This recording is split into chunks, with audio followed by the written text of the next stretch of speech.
Good morning. Welcome to the Windsor Star News Cafe. I'm Don McArthur here with Dylan Kristy, and he's back again, our special guest. He's running in Windsor's Ward 1, Daniel Ableser. Thanks for joining us. Thank you for inviting me back. Welcome to the show. So it was a big week, I think it was the beginning of the week, where Ann Jarvis actually endorsed you in the ward. Congratulations. Tell us about the campaign so far. How's it going?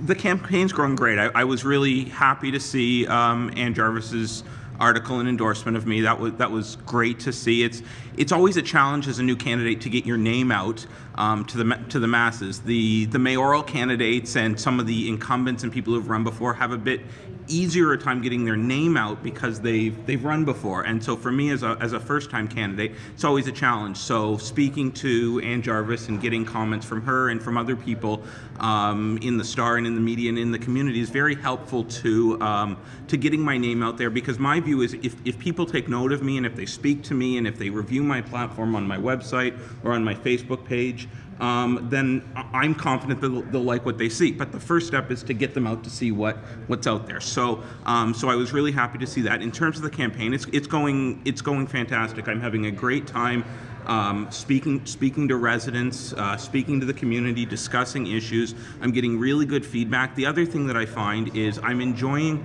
going door to door and talking to residents about the issues in their community. I find for me, the importance of going door to door and speaking to residents is not trying to just get a bunch of votes and get people out so that on October 27th they'll go vote for you. The importance of going door to door is really learning about the issues in the community, so that not so that you can get the job, but so that you can do the job. So when I go out and I try to hit pockets of the ward that maybe other candidates aren't hitting, it's to really learn the concerns on the individual streets, in the individual neighborhoods, and I'm having a great time with that. Excellent.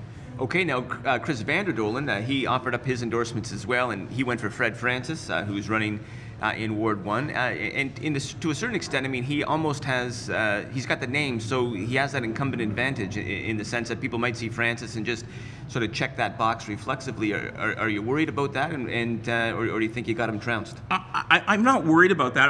I certainly recognize that that Fred has an advantage because he has that name recognition. To a certain extent, he's got a challenge as well because he's got that name recognition. He's a first-time candidate as well, but he's got a bit of a challenge because if he says something that maybe is off or wrong, it's a news story. Some other candidates can maybe get away with it, and you just look to other things that people have said. So it's a bit of a challenge as much as it is as an advantage, but certainly it's helpful to get your name out there, and it certainly makes me have to, I think, work a little bit harder going door to door, getting the name out there, and really meeting with people, because my view is, again, if they hear from me, if they look at my platform, if they look at my background, my background and platform speak for itself, but it has to be heard. Okay. Now, you've been at this since July. You've been working long and hard at this. We're into the home stretch, the final days. How do you plan to sort of ramp it up on the weekend? And what is your sort of game plan for Monday, Election Day? My game plan throughout the balance of the campaign is just to continue speaking to residents.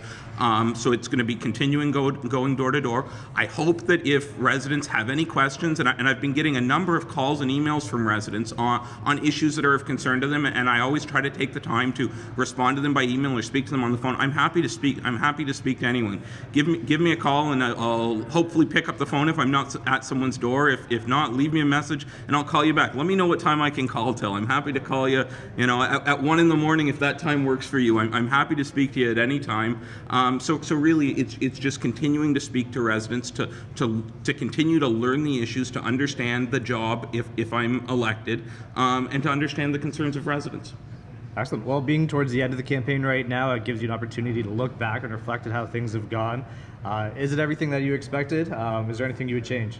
There's certainly, I'm making mental notes as we go. It's the first time around for me, so I'm certainly making mental notes. There's little things, like I realize, on my signs, I have my first name and my last name are the same size. I realize now, probably should have made the last name bigger. That's what everyone seems to do. So there's these mental notes that you realize when you're doing it the first time, sitting and plugging away on your computer, when you're planning these things out in July before all the signs are out there, that you then start to realize. In terms of the substance, I'm very happy with the substance. I'm happy with how everything went. Certainly, as a first-time candidate, you get going, and there's a sense of, okay, well, what do we do next? But that's part of doing this, and that's the excitement of this. It's learning how to build the website. I never built a website before this campaign. I went over to a friend's house back in July or August, and we worked away on it in the evening. And now I know how to edit the thing. So so just learning those things has really been a lot of fun. And certainly I've made mental notes of things I might do differently on the back end, but on the front end of the policy and of the platform and how I present myself, I'm quite happy with how it's gone. I think I've gotten a good reception from a lot of people, and I think that, in Ann Jarvis's column, for instance, I think that comes out, that I think that I'm making my mark to the people who have taken the opportunity to listen to me and hear what I stand for and hear my background. Perfect.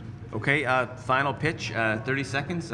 Let's wrap it up. You got to go to court. Well, thank you very much, and thank you for inviting me back. I want to say I hope that the residents of Ward 1 consider my platform, consider my background, and consider that I have the experience to hit the ground running. I'm the only candidate in the ward that has actually worked at the city previously. I've worked at the city, I've worked at the federal government, I now work in private practice. So despite the fact that I'm the youngest candidate, in my view, I have the most experience, the most job-ready experience for the position of councillor in Ward 1. So that's why I'm running. I hope that you give me your consideration. But more importantly, whoever you're going to vote for, I hope that you get out and vote. I think that that's a really important part of our democracy. So I thank you for that. And the other thing that I want to say is I think that you gentlemen deserve a lot of credit for what you've been doing. I think that your viewers at home may not realize that this is a selfie video. There's no one behind the camera doing this. So you guys are, I know, working long and hard hours, setting up the equipment, taking down the equipment. There was a great article from Marty Beneteau in the paper today congratulating you, and you certainly deserve a ton of credit for doing this and for helping candidates like me who don't have the name recognition get out and speak to the residents. So I thank you for that. You're welcome. That was longer than 30 seconds, but I guess we'll forgive him, eh? No, we appreciate it. We enjoy it, so it doesn't feel like work. Well, thank you. All right, Daniel, he's running in Windsor's Ward 1. Get out and vote. Thanks for joining us.